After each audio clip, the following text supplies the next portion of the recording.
We're here, we're boosting.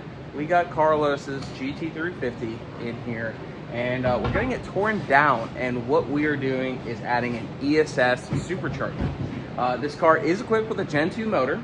Now, I have not shied away from boosting the Gen 1s, but this one is going to be a pretty fun build. 93 octane stock catalytic converters. We're just going to try to make, you know, high sixes with it. We're going to get this front bumper off. There's the intercooler, blower, a little bit of coolant, 90-degree T's, some lines, and some injectors. Let's hop into the install. We got the the 2 chains. We got some of the components laid out on the table. ESS G3X. It's actually got the quiet synchro impellers, so it's supposed to be on the quieter side, so it doesn't sound like a, box of marbles. It's too pretty. It is pretty. And the bracket is black as well. Which is the right color. And the intercooler's black. Which is also the right color. So it's gonna look real clean up in there. Worst part of the job, got the bumper off. Yeah, we didn't break any clips. Oh baby, got the bracket going on. Yeah. Nice. Is that a belt-driven turbo? I'm hot, boss. One of the things I really like about this kit is you mount the bracket. The blower is so light, you can kind of one hand drop it kind of in there. It sits in there, put the bolts on. That's it. There's no breaking your back and dropping it on the paint and everything like that. They make good power too. It's Yeah. a little turbo blower. Yeah, so this, it's like an efficient little turbo, but just belt driven. It's so quiet.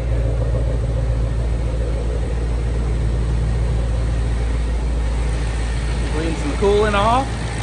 It's got the quiet gears, and it certainly sounds quiet. Woo! That sounds sweet. Oh yeah. It's kind of cool because the blower is quiet, so all you hear is the blow-up valve. Do one more.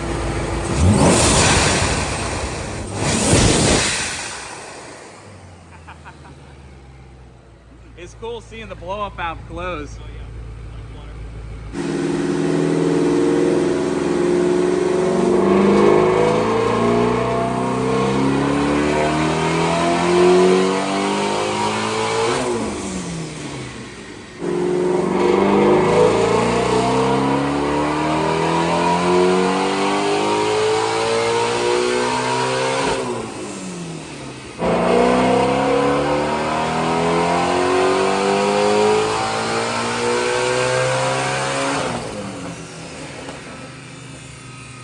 So you guys saw the clips of us installing the ESS, putting it on the dyno.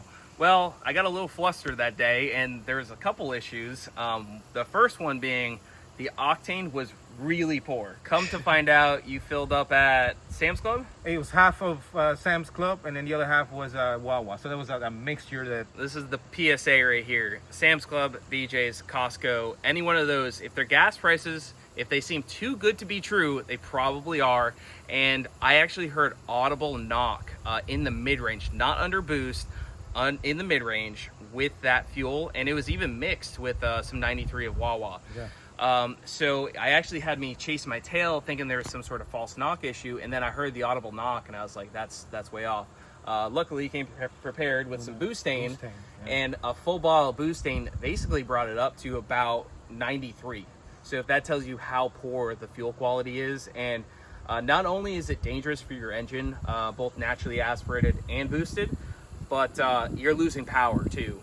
So just stay away from cheap, bad gas, stay to high volume areas. It doesn't always matter if it's a Shell, a Sunoco, or BP or whatever. That's more important than the actual brand. And then also stay away from the wholesale. Big lesson learned on my part with that, So never gonna happen again. Now, once we kind of established, yes, there was definitely some real audible knock. We got the octane booster in there, we started tuning. I did have some weird issues. One of them is I had a theory that the IMRCs were bad, and then I kind of disproved that theory because I fixed this one thing with fuel injector accesses. It's a long story, but I fixed one of those things, and I did a little bit of fuel pump booster because this has twin fuel pump boosters, which, I mean, this fuel system will support 900 on E85. We fixed that up. We fixed a mid-range stumble, but then ironically enough, even though I blame the IMRCs, you ended up getting a code for IMRC stuck. Yes, stock close position. And this car has 80,000 miles, and I've done boosted ones with, you know, very low mileage with IMRCs on without a single problem. But we actually just pulled the manifold off, locked the IMRCs out, and I just took the car for a ride, and it is so perfect. And what this car is, it put a smile to my face. I mean, you can tell it's making 700 plus, 93. I bet if we put it on the dyno right now, it'd make like 730, 740. Like, that's probably what it feels like. And it's also perfect. Like, the throttle's so linear, like you can just kind of lay into it and the power just comes in. And you're gonna take Bradley for a ride. Yes. Because I wanted to, even though I do get excited about this car, I feel like sometimes I don't get as excited because I'm just doing crazy cars all the time. So I want Bradley to get the raw experience, get the raw reactions of just, the GT350 is different than a GT car. It's the flat plane crank, the interior is just a little bit nicer, and the cam profile, the heads, and then with this power adder, it's such a linear but very fast car. Transmission too, right? It's different from the transmission is also fantastic. And you put a Mantic clutch on this too. Yeah, we also did a Mantic twin disc clutch, and it has stock cats, which is pretty cool. Let's go take Bradley for a ride, and I want to see you do what I just did, which was a second gear at like 5,000 RPM. Okay. I turned the traction control off, one click, and I laid into it, and it dead hooked, and it felt awesome. And as well as, like, even just around the corners, you can lay into it like half throttle, and it's just so linear. It doesn't buck, it doesn't do anything. It's just perfect. So, all right, you boys go have fun. All right. I've never even been in one of these before. Let's see what these things are all about, because Andrew swears up and down this car is like God's gift to the car community, that this is the greatest thing since sliced bread. So I want to see if I feel the same way, man. So we share the same conclusion. I want to see if he's right, because I remember, you know, I've been in the GT500.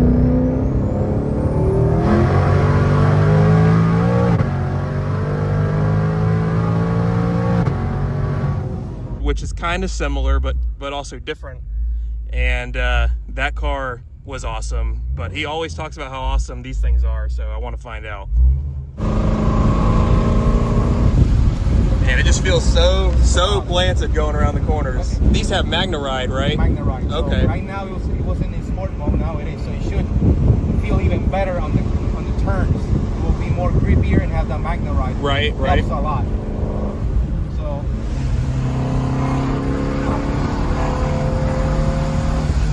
Yeah, you can feel it's a lot tighter. A lot tighter. So watch this right here. Yeah, you can that's feel nuts. It's a big difference right there. Because, you know, this car was intended for the track in the sense of not a quarter mile. It was more for turning, right? Right. So that's what this was meant. And it does that well. Very well. And I can tell that we could have probably taken that even faster, and it would have been just fine. Yes.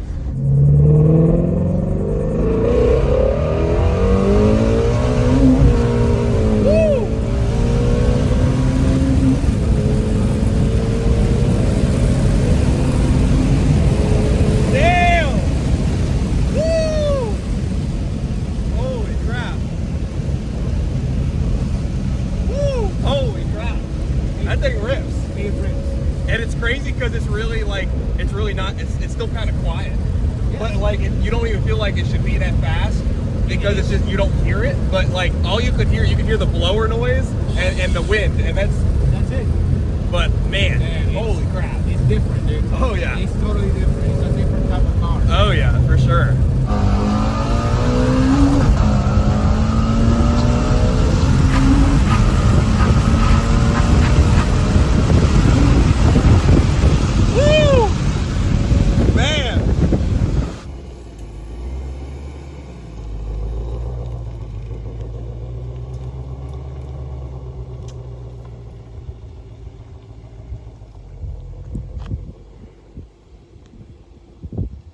First ride in a GT350, and it's a boosted one at that, and that thing is pretty cool. I think I understand what Andrew's kind of hyperfixation on the GT350 is.